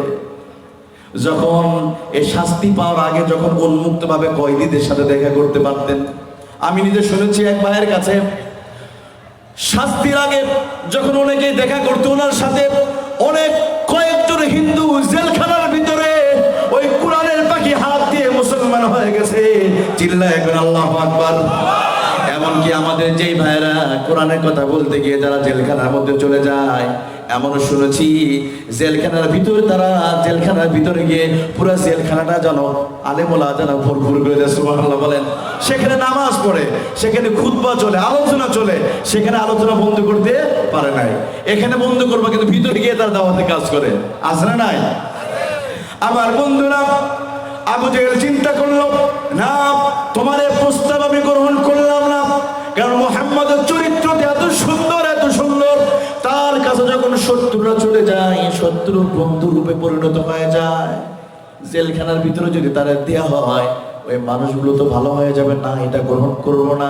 এবার বলা বলে, তাহলে নেতা আরেকটি প্রস্তাব আমি দিয়ে দিলাম, দেখবেন কিছু অতি উৎসাহী কিছু চিটার থাকে, অতি উৎসাহী কিছু চিটার থাকে, এরা পদ পদবি পাওয়ার জন্য বেশি বেশি কথা বলে থাকে না, সব যুগে আছে। আর একজন বললাম, তাহলে শোনো আবু জাহেল, একটা কাজ করা হোক, মুহাম্মদুর রাসূলুল্লাহ নাগরিকত্বকে চেঞ্জ করে দিয়া, তার নাগরিকত্ব, তার এনআইডিটাকে বাতিল করে দিয়ে তাকে দেশ থেকে লিউখরিজুক, তার দেশ থেকে দেশান্তরী করে দেওয়া হোক, আমাদের এই সমাজ থেকে তাকে আমরা বের করে দেই। আবু জাহেল বলল, না এ তো আমার পছন্দ নয়, তারা বের করে দিবা, যেই দেশে যাবে, যেই প্রান্তে যাবে, তার চরিত্র মাধুর্য দেখে পৃথিবীর মানুষ তারা মুসলমান হয়ে যাবে। সে কোথায় যাবে, যেখানে যাবে সেখানে মানুষ তো তার আদর্শ দেখে মানুষ তো পরিবর্তন হয়ে যাবে, সুবহানাল্লাহ বলেন।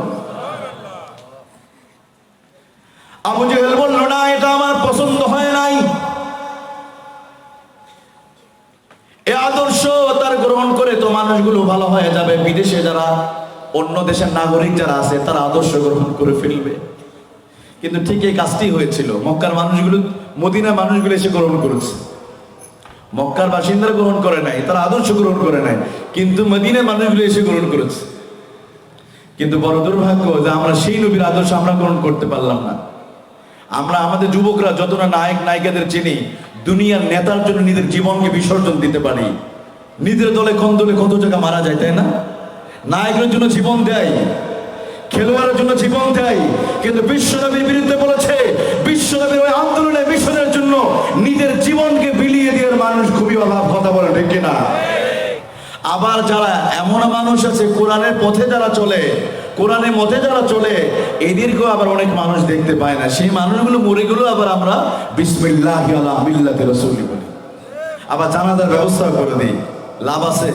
কোনো লাভ নাই, কারণ মরার আগে আপনি রাসূলের আন্দোলনের শরীক হন নাই, কোনোদিন আপনার জবান দিয়ে ইসলামের জন্য একটা কথা বের হয় নাই, কোনোদিন ইসলামের জন্য স্লোগান দেন নাই, কোনোদিন ইসলামের জন্য কাজ করেন নাই, কোনোদিন নামাজ পড়েন নাই, কোনোদিন মাদ্রাসাকে প্রতিষ্ঠিত করার জন্য মাদ্রাসা একটু সহযোগিতা করে দান করে এগুলো করেন নাই। এবার মৃত্যুর পরে এখানে হুজুর ভাড়া করে নিয়ে এসে বিসমিল্লাহি মিল্লাতি রাসূলিল্লাহ বলে কোনো লাভ? আচ্ছা, আপনারা যদি আজকে রাতের বেলা বাড়িতে যান, দেখেন আমাদের দেশে মানুষ মরার পরে মুসলমান হয়, মরার পরে রাসূলের সুন্নত পালন করতে চায়, জিন্দা অবস্থায় পাঞ্জাবি পরতে চায় না। মরা পরে পাঞ্জাবি পরবে, কিন্তু মরার আগে পাঞ্জাবি দেখলেই বুকে বড় জ্বালা রে পাঞ্জাবিওয়ালা, কথা ঠিক কিনা? যত দোষ পাঞ্জাবি, অথচ মানুষের মরে গেলে কাফনের কাপড়টা কি পাঞ্জাবি না, 3 টুকরা কাপড়। আবার মরার পরে অনেকেই মুসলমান হয়, মরার পর হতে চায়। যেই মানুষটা জীবিত থাকা অবস্থায় কোরআন পড়লো না, কোরআন আন্দোলনে গেল না, কোরআন শুনে নাই, কোরআন বুঝে নাই, কোরআন ওয়ালাদেরকে কেমনে জেলখানায় দেওয়া যায়, কেমনে রিমান্ডে নিয়ে তাদের হাত পা ভেঙে দেওয়া যায়, এমন কাজ করেছে। ওই মানুষটা বললো বিসমিল্লাহ মিল্লাতি রাসূলিল্লাহ বললাম, আল্লাহ বলে না না, এতে কোনো লাভ হবে? এতে কোনো লাভ হবে? লাভ হবে না। কারণ হলো একটাই, আপনাকে বলি আমার বন্ধুরা, আজকে যদি গভীর রজনীতে বাড়িতে যদি আপনি যান, ওই ঘরে যাওয়ার পরে, বাড়িতে যাওয়ার পরে আপনার স্ত্রী রাত 1টার সময় গিয়ে দেখেন আপনার স্ত্রী ঘরের ভিতরে নাই। এবার আপনি ফোন দিলেন, মর্জিনা মা তুমি কোথায়? হ্যালো মর্জিনা মা তুমি কই? আপনি রাত 1টার সময় বাড়িতে গিয়ে দেখেন আপনি স্ত্রী নেই।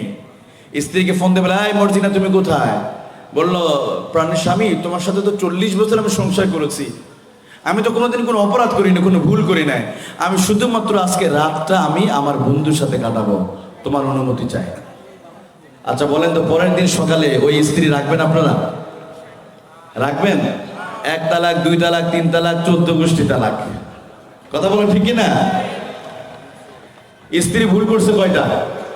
একটু ভালো করে খেয়াল করেন। স্ত্রী ভুল করছে মাত্র একটা। 30 বছরের ভিতরে এই স্ত্রী কোনো অপরাধ করে নাই। 30 বছরের ভিতরে আপনার স্ত্রী কোনো আপনার সাথে 2 নম্বরই করে নাই, কিন্তু 30 বছর পরে শুধু এতটুকু বলছে, স্বামী আমি শুধু 1টা ঘন্টা আমি আমার বন্ধুর সাথে রাত কাটাবো, এই জন্য আপনি ঘাড় ধাক্কা দিয়ে পরের দিন আপনি তারে 1 তালাক, 2 তালাক, 14 গোষ্ঠী তালাক দিবেন। আল্লাহ বলে, বান্দা জন্মের পর থেকে নিয়ে কোনোদিন তোমার এই জবান দিয়ে ইসলামের পক্ষে কথা বের হয় নাই, কোনোদিন ইসলামের জন্য কথা বলে নাই, কোনোদিন নামাজ নাই, ওযু নাই, গোসল নাই, মসজিদ মাদ্রাসার সম্পর্ক নাই। আর আজকে তুমি মৃত্যুর পরে বিসমিল্লাহ আলা মিল্লাতি রাসূলি নয়, তুমি তোমার স্ত্রীকে যেমন একটি ভুল করার কারণে তুমি তালাক দিয়ে দিয়েছো, আমি আল্লাহ ইমানের খাতা থেকে আমি তোমার নামটারও তালাক দিয়ে দিলাম। কথা বলেন ঠিক কিনা? স্ত্রী জীবনে ভুল করেছে একটি মাত্র ভুল করার কারণে যদি আপনি তার এই ঘর থেকে তালাক দিয়ে দেন, বন্ধু জন্মের পর থেকে নিয়ে কত অপরাধ করেছেন। জন্মের পর থেকে আপনি কোরআনের কোনো কথা বলেন নাই, কোরআনওয়ালাদের পক্ষে কথা বলেন নাই। জন্মের পর থেকে নিয়ে আপনি জবানতে আল্লাহু আকবার স্লোগানটাও বের হলো না। আল্লাহর জন্য আপনার একটা কথা কোনো কাজে আসে নাই। আল্লাহ বলে, তোর মতো বেঈমানও আমারও দরকার নাই, আমার দরকার নাই। আল্লাহ বলে, বান্দারে তোমার স্ত্রীকে শুধু তুমি খাদ্য, চিকিৎসা, বাসস্থানের দায়িত্ব নিয়েছো, তোমার স্ত্রী চোখ আমি আল্লাহ দিয়েছি। কথা কোন ঠিক কিনা? আমাদের স্ত্রীর চোখটা দিয়েছে কে? মাতবাড়ি আমরা করতেছি। স্ত্রীকে শুধু একটু মাঝে মাঝে 3 পিস, একটু ঈদের সময় কাপড়, সকালবেলা নাস্তা, দুপুরে লাঞ্চ, রাতে ডিনার, রাতে কিছু খাবার, এতটুকুই দেন। এতটুকুর ভিতরে, এতটুকুর কারণে, একটি মাত্র ভুল করার কারণে আপনি কি করলেন? পরের দিন তালাক দিয়ে বের করে দিলেন। আল্লাহ বলে, তোর স্ত্রী হার্টটা দিয়েছে আমি। কে দিয়েছে? আল্লাহ দিয়েছে। কথা কোন ঠিক কিনা? আমাদের যে হার্ট, এটা কে দিয়েছে ভাই? এটা কত দামি জানেন? এই যে বসে আছি, প্রতি সেকেন্ডে 2 বার পাম্পিং করছে, প্রতি মিনিটে 72 বার, প্রতি 24 ঘন্টায় 1 লক্ষ বার পাম্পিং করে আল্লাহ তাআলা আপনাকে বাঁচিয়ে দিচ্ছে। আর জোরে করুন সুবহানাল্লাহ।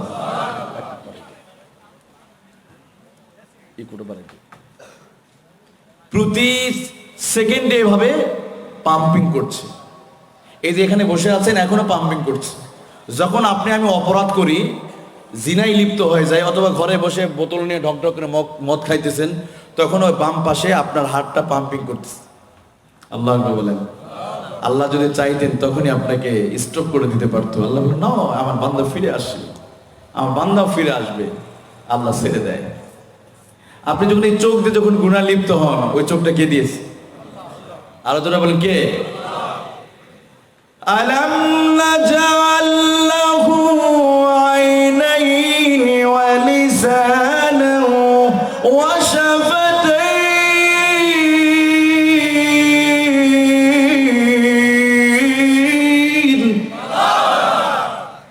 আল্লাহ বলেন, আমি তোমাকে চোখটা দিয়েছি, ও লিসান, জবান আমি দিয়েছি।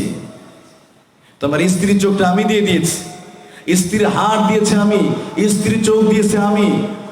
এত কিছু আমি দেওয়ার পরে তুমি শুধু একটু খাবার দাও, একটু জামা দাও, এই জন্য তোমার স্ত্রী একটি ভুল করার কারণে তুমি তালাক দিয়ে দিয়েছো বান্দা।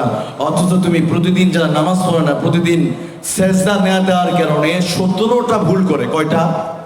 17টা শুধু ভুল করে, নামাজ না পড়ার কারণে। আর তো আছেই। আল্লাহ তাআলা বলেন, জীবনে তুমি কোনোদিন কোরআনের মিশনের বাস্তবায়ন করার জন্য তুমি আসো নাই, কোরআনের জন্য কোনোদিন কথা বলো নাই, বিশ্ব নবীর আদর্শকে বাস্তবায়ন করার আন্দোলনে তুমি নামো নাই, কোনোদিন আসো নাই। দুনিয়ার তথাকথিত নেতাদের পিছনে তুমি ঘুরঘুর করেছো, তাদের পিছনে জীবনটা ব্যয় করেছো। আর মরার পরে বিসমিল্লাহ আলা মিল্লাতি রাসূলি নয়, আমি আল্লাহ জানিয়ে দিলাম, যার কথা ইসলামের জন্য কাজে আসবে না, এত কিছু দেওয়ার পরে যদি আমার জন্য যদি তোমার কোনো কথা যদি ইসলামের উপকার না হয়, আমি আল্লাহ ইমানের খাতা থেকে তোমার নামটা আমি কেটে দিলাম। ইমানের নাম আমি কেটে দিলাম।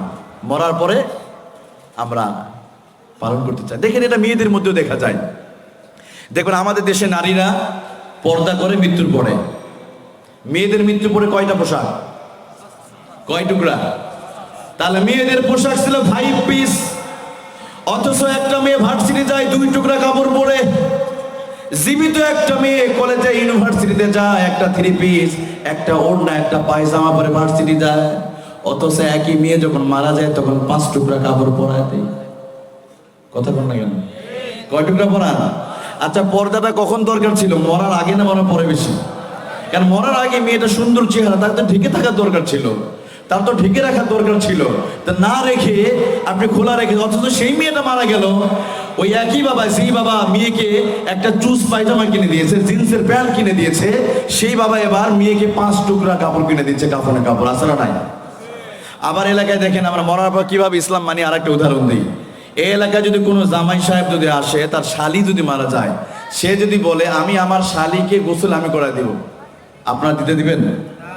কেন দিবেন না? বলবেন বেদব, দুলা ভাই কোনোদিন কি শালির লাশ ধুয়ে দেয়? আপনার লাঠি দিয়ে পিটানো শুরু করবেন, কতক্ষণ, ঠিক কিনা?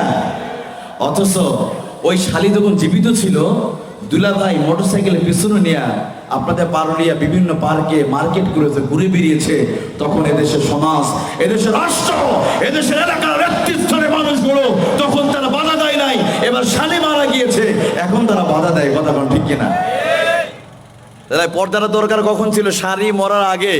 তা আপনার পর্দা করতেছেন এলাকায় মরার পরে। এই জন্য শালি দুলা ভাইয়ের সাথে অবৈধ সম্পর্ক কত জায়গায় হয়, কত জায়গায় জিনা ব্যভিচারী হচ্ছে। আল্লাহ আমাদের হেফাজত করুন। এই জন্য আগে আমাদের ইসলামটা পরিপূর্ণভাবে আমাদেরকে মানার দরকার, আগেই মানার দরকার আছে না নাই? তাহলে মরার আগে আমরা পরিপূর্ণভাবে ইসলামটাকে মানবো ইনশাআল্লাহ। বলেন আমার বন্ধুগণ, আমি বলছিলাম তাদের সিদ্ধান্ত হচ্ছিল, একদল বলতেছিল আবু জেহেল মুহাম্মদুর রাসূলুল্লাহকে জেলখানার মধ্যে বন্দী রাখা লাগবে, সে যেন কথা বলতে না পারে। আবু জেহেলের পছন্দ হলো না। দ্বিতীয়বার বলা হলো মুহাম্মদকে এক কাজ করা হোক, দেশ থেকে বের করে দেওয়া হোক। এবার বলা হলো তাহলে শোনো, আরেকটি কাজ করা হোক, এতেও যদি রাজি না হও তারা এলিয়াবতুল, তাকে জনমের মতো হত্যা করে এই জমিন থেকে তারা চিরবিদায় করে দিয়ে হোক। নাউযুবিল্লাহ। আল্লাহ রাব্বুল আলামিন বলেন, এবার তারা কৌশল করলো বিশ্বনবীকে হত্যা করবে। আমি রব্বুল আলামিনের সমস্ত তথ্যগুলো আমার নবীকে আমি জানায় দিলাম। নবী আমার, আপনি তৈরি হয়ে যান, তারা আপনারে হত্যা করে ফেলবে।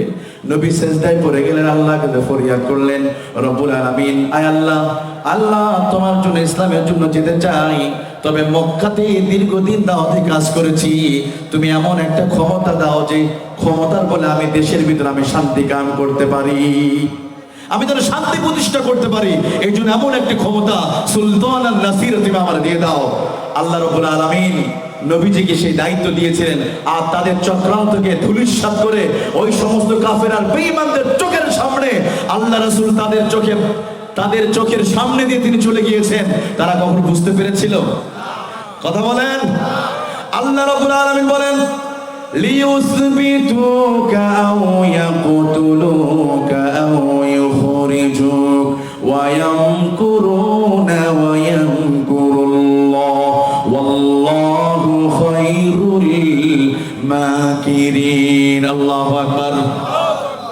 আমি আল্লাহ তারা কৌশল করলাম আমার নবীকে হত্যা করবে, আর আমি কৌশল করলাম আমার নবীকে বাঁচিয়ে দিয়ে মদিনা নামক রাষ্ট্রের প্রধান বানিয়ে দিতে। কথা ঠিক না? অতএব আমার বন্ধুরা, সে আল্লাহ তাআলা কোন আছে না নাই? বিশ্ব নবীকে দেখেন, ওই এক মুহাম্মদ রাসূলুল্লাহ থেকে তাম পৃথিবীর 200 কোটি মানুষ সুবহানাল্লাহ বলেন। এই জন্য কবি ইকবাল বলেন, মুসলিম হাই হাম ওয়াতন হাই সারা জাহা হামারা, পাকিস্তান হামারা, আরব হাই হামারা, চীন হাই হামারা, সারা জাহা হামারা। আল্লাহু আকবার। কবি ইকবাল বলেন, ওই কাফেররা চেয়েছিল মুহাম্মদকে শেষ করে দিবে, কিন্তু আল্লাহ রাব্বুল আলামিনের কত বড় চক্রান্ত ছিল, কত বড় কৌশল ছিল। এক মুহাম্মদ সাল্লাল্লাহু আলাইহি সাল্লামকে মদিনাতে নিয়ে মদিনা রাষ্ট্র প্রধান বেনে দিয়ে আল্লাহ তাআলা কি করলেন? আজকে গোটা পৃথিবীর 200 কোটি মুসলমান প্রমাণ করে তোমরা আল্লাহ রাসূলকে তোমরা কিছু করতে পারো নাই, ইন ফিউচার ভবিষ্যতে তোমরা কিছু করতে পারবে না। এই পূর্ব তোমরা পারো নাই, এখনো তোমরা পারবে না। আল্লাহ তাআলা তার দ্বীনকে আল্লাহ তাআলা অবশ্যই বিজয়ী করেই ছাড়বে ইনশাআল্লাহ বলেন। নবী ইউসুফকে তারা চক্রান্ত করেছিল, আল্লাহ নবী ইউসুফ আলাইহিস সালাম তিনি জেলখানায় গিয়েছিলেন ঠিকই, কিন্তু জেলখানা থেকে বের হয়ে তার মর্যাদা আল্লাহ তাআলা বাড়িয়ে দিয়েছে। কথা কোন ঠিক কিনা? জেলখানা থেকে বের করে আল্লাহ তাআলা তাকে রাজত্ব দান করেছেন। একইভাবে গোটা পৃথিবীতে বিশ্বনবীর এই দাওয়াতের মিশনের সাথে যাদের কথাগুলো কাজগুলো যারা মিলে যাবে, যারা এরকম চক্রান্তের শিকার যারা হবে, এইভাবে আযাবের মধ্যে যারা পড়ে যাবে, আল্লাহ তাআলা তাদেরকে সেইভাবেই আল্লাহ তাআলা হেফাজত করবেন। কথা বলেন ঠিক কিনা? দুনিয়াতে যদি নাও হয়, কঠিন হাসরের মাঠে আল্লাহ তাআলা তাদের মর্যাদা সবার উপরে থাকবে। আমার মনে হয় আজও আল্লাহ রাব্বুল আলামিনের যে সমস্ত প্রিয় বান্দারা তামাম পৃথিবীতে, শুধু বাংলাদেশ নয়, সৌদি আরব সহ গোটা পৃথিবীর বিভিন্ন কারাগারে আল্লাহর কোরআনের পাখিগুলো বন্দী হয়ে আছে। সৌদি আরবের দিকে তাকান, আহমেদ জিবরিল নামক আল্লাহর আর এক ওলি, তার কোনো অপরাধ ছিল না, তিনি কোরআনের সঠিক কথা বলতেন। সালমান তার অ্যারেস্ট করে জেলখানার মধ্যে বন্দী করে রেখে দিয়েছে। ডক্টর আব্দুর রহমান আল আরেফিকে তারা বন্দী করে রেখে দিয়েছে। ইরানের ভিতরে অনেক সুন্নি আলেমদেরকে বন্দী করে রেখে দিয়েছে। ইরাকে অসংখ্য আলেমদেরকে বন্দী করে রাখা হয়েছে। বাংলাদেশ সহ গোটা পৃথিবীতে যে আলেমদেরকে বন্দী করে রাখা হয়েছে, এমন একটা দিন হবে ওই আলেমরা জেলখানা থেকে বের হয়ে তারা কোরআনুল কারীমকে প্রতিষ্ঠিত করবে। কথা বলা ঠিক না? আমার বন্ধুগণ, সেই দিন কায়েমের জন্য, সেই দিন প্রতিষ্ঠার স্লোগান যদি আসে, যেই ব্যানারে হোক, যেই মার্কায় হোক, বা সেই দলের মধ্যে দিয়ে হোক না কেন, সেই দলে আমরা শামিল হতে চাই কি চাই না? আরো জোরে বলেন, শামিল হতে চাই কি চাই না? আরো জোরে বলেন, শামিল হতে চাই কি চাই না? কারা কারা চান দুই হাত উঁচু করে আল্লাহকে দেখা। আল্লাহ আমাদের সবাইকে কবুলে মঞ্জুর করুক, আল্লাহুম্মা আমিন। আমার বন্ধুগণ, আমি যে কথা বলছিলাম, এই আয়াতের মূল কথা হলো এইটা যে নবী সাল্লাল্লাহু আলাইহি সাল্লামের উপরে একের পর এক বাধা এসেছে, কিন্তু সমস্ত বাধাগুলো পেরিয়ে চূড়ান্ত গন্তব্যস্থলে আল্লাহ রাসূল চলে গিয়েছিলেন। এক মুহাম্মদ সাল্লাল্লাহু আলাইহি সাল্লাম থেকে নিয়ে গোটা পৃথিবীর 200 কোটি মুসলমান প্রমাণ করছে যে আবু জেহেল, উতবা, সাইবাদের সেই সময় চক্রান্ত, সেই সময় ষড়যন্ত্র তারা সফল হতে পারে নাই। বর্তমান সময়েও বাবরি মসজিদ ধ্বংস করে তারা সফল হতে পারে নাই। বলবর সিং আল্লাহ মুসলমান করে দিয়েছেন। সেই সাথে আমরা দেখেছি ব্রিটিশরাও চেয়েছিল কোরআনুল কারীমকে মিশিয়ে দিবে, এতে তারা সফল হতে পারে নাই। এবং আমাদের দেশও একদল আলেমের কণ্ঠরোধ করে, মুফাসসির কোরআনের কণ্ঠরোধ করে, যারা তাফসীর কোরআনকে বন্ধ করতে চেয়েছিল, আজকে এক আল্লাহর পাখি জেলখানায় থাকলো, লক্ষ লক্ষ মুফাসসির কোরআন বাংলার জমিনে কোরআনে কথা বলছে। কথা ঠিক কিনা? তার মানে বোঝা গেল এত সফল হওয়া যাবে। আল্লাহ তাআলা আমাদের সবাইকে সেই কোরআনের দলে, সেই কোরআনের মিছিলে শামিল হওয়ার তৌফিক দান করুক। আমরা সকলে বলি আল্লাহুম্মা আমিন।